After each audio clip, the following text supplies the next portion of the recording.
দর্শক, শয়তানের নিঃশ্বাস ব্যবহার করে ৪ বছরের শিশু কন্যাকে অপহরণ, মুক্তিপণ ও বিক্রয় চক্রের সাথে জড়িত ৩ সদস্য সহ মূল হোতাকে গ্রেপ্তার করেছে র্যাব। এ নিয়ে একটি সংবাদ সম্মেলন চলছে, আমরা সরাসরি চলে যাচ্ছি সেখানে। সাথে সাথে তার দ্বিতীয় স্ত্রী তাকে নিয়ে আমরা আমাদের দ্বিতীয় স্থান এখানে হচ্ছে আমাদের কেরানীগঞ্জ, ঢাকা জেলার কেরানীগঞ্জ মডেল থানার সেখানে একটা জায়গা আছে বাঁকা চড়াইল, সেই বাড়িতে আমরা অভিযান চালাই এবং আল্লাহর হাজারের শুকরিয়া যে এই বাচ্চা মেয়েটাকে আমরা ওই বাড়িতে ঘুমন্ত অবস্থায় আমরা পাই এবং সেই সাথে তার যে প্রথম স্ত্রী, এখানে ছিল তার দ্বিতীয় স্ত্রী, ওখানে তার প্রথম স্ত্রী যার নাম হচ্ছে নার্গিস বেগম, তাকেও আমরা আমাদের আইনে আওতায় নিয়ে আসি। এখানে খুব সুস্পষ্ট, এখানে ছিল তার প্রথম স্ত্রী, দ্বিতীয় স্ত্রী, ওখানে তার প্রথম স্ত্রী, কমপ্লিট একটা পারিবারিক বন্ডনেসে এই কাজগুলো করে যাচ্ছে। তাকেও আমরা একইভাবে জিজ্ঞাসাবাদ করি, জিজ্ঞাসাবাদ করার পরে সেও আমাদের কাছে স্বীকার করে যে তাকে বৃহস্পতিবারে এখানে অপহরণ করা হয় এবং শুক্রবারে এখানকার যেহেতু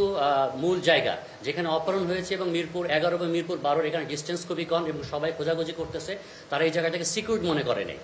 যার কারণে এই বাচ্চাটাকে নিয়ে তারা কেরানীগঞ্জে চলে গেছে। তো ওখান থেকে আমরা ঘুমন্ত অবস্থা উদ্ধার করার পরে আমরা প্রয়োজনীয় আইনগত ব্যবস্থা গ্রহণ করি এবং আমরা যে অভিযুক্ত যারা আছে তাদেরকে আমরা আমাদের র্যাব হেফাজতে নিয়ে আসি। তবে আমাদের কাছে একটা সুস্পষ্ট যেটা আসছে সেটা আমার সবাই জানা উচিত, সেটা হচ্ছে বাচ্চাটাকে আমরা উদ্ধার যখন করি সে ঘুমন্ত অবস্থায় ছিল এবং ঘুমন্ত অবস্থায় ডাকার পরে তাকে ডাকার সাথে সাথে তাকে আমি নাম জিজ্ঞেস করলাম যে তোমার নাম কি, সে নাম বলল এবং জিজ্ঞেস করার সাথে সাথে সে সবাইকে আপন মনে করতেছে, যে তাকে ডাকতেছে তার কোলে সে চলে যাচ্ছে। সবচেয়ে অ্যালার্মিং বিষয় হচ্ছে এটা, সবাইকেই সে এবং একদম বাচ্চাটা কাদামাটির যেমন একটা মনে থাকে তার মনে হচ্ছে তার মনটা সেরকম, আমাদের র্যাব সদস্য যে তাকে ডাকতেছে তার কোলে চলে যাচ্ছে, সে স্বাভাবিক ছিল না।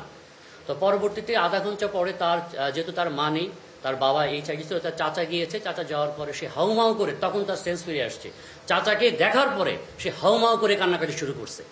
এটা কমপ্লিটলি আমাদের কাছে মনে হয়েছে যেটা হচ্ছে আবিষ্ট করে, আমরা সবাই জানি যে আসলে শয়তানের নিঃশ্বাস বা ডেভিল ব্রেথ বলে একটা বিষয় আছে,